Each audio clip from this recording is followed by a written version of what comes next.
حلال رشتے کے انتظار میں بیٹی بوڑھی ہوتی عورت کی فریاد۔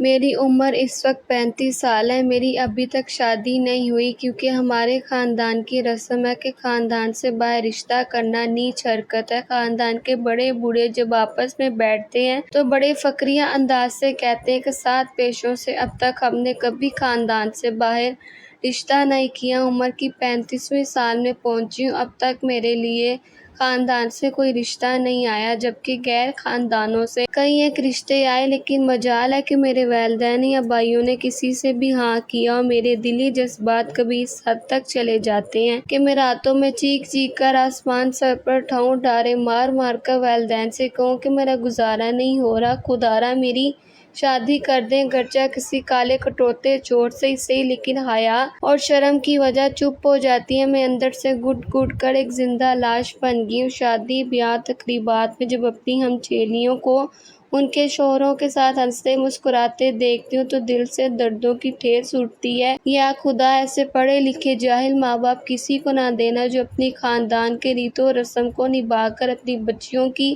زندگیاں برباد کر دیں۔ کبھی خیال آتا ہے کہ گھر سے بھاگ کر کسی کے ساتھ منہ کالا کر کے واپس آ کر والدین کے سامنے کھڑی ہو جاؤں کہ لو اب اچھی طرح نبھاؤ اپنے 7 پیشوں کی رسم۔ کبھی خیال آتا ہے کہ گھر سے بھاگ جاؤں اور کسی سے کہوں مجھے بیوی بنا لو، لیکن پھر خیال آتا ہے اگر کسی برے انسان کے متھے چڑھ گئی تو میرا کیا بنے گا۔ میرے درد کو مسجد کا مولوی صاحب بھی جمعہ کے خطبے میں بیان نہیں کرتا ہے۔ مولوی صاحب ذرا تو بھی سن لے، رات کو جب ابا حضور اور اماں ایک کمرے میں سو رہے ہوتے ہیں، بھائی اپنے اپنے کمروں میں بھائیوں کے ساتھ آرام کر رہے ہوتے ہیں، تب مجھ پر کیا گزرتی ہے وہ صرف میں اکیلی ہی جانتی ہوں۔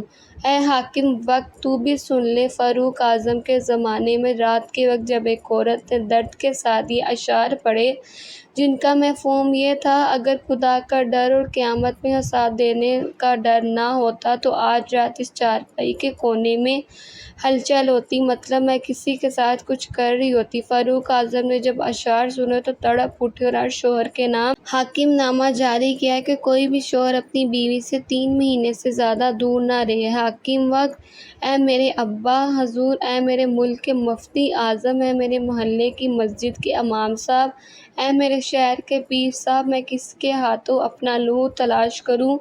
کون میرے درد کو سمجھے گا؟ میری 35 سال کی عمر گزر گئی ہے، لیکن میرے ابا کا اب بھی وہی رٹ ہے کہ میں اپنی بچی کی شادی خاندان سے باہر ہرگز نہیں کروں گا۔ اے خدا، تو گواہ ہے، بے شک تو نے میرے لیے بہت سے اچھے رشتے بھیجے، لیکن میرے گھر والوں نے وہ رشتے خود ہی ٹھکرا دیے۔ اب کچھ سال بعد میرا ابا تسبیح پکڑ کر یہی کہے گا کہ بچی کا نصیب ہی ایسا تھا۔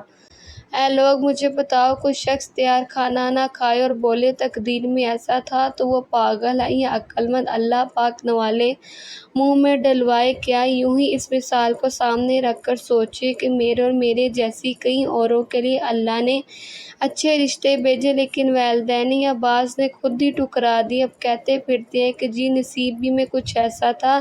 یہ کوئی مذاق والی پوسٹ نہیں ہے، لازمی سوچیے، ایک ایک لفظ حقیقت پر مبنی ہے، اس لیے سخت الفاظ کے لیے معذرت۔ ایک لڑکی کی فریاد۔ اگر ہماری ویڈیو پسند آئے تو ہمارے چینل کو سبسکرائب کریں۔ ملتے ہیں نیکسٹ ویڈیو میں۔ اللہ حافظ۔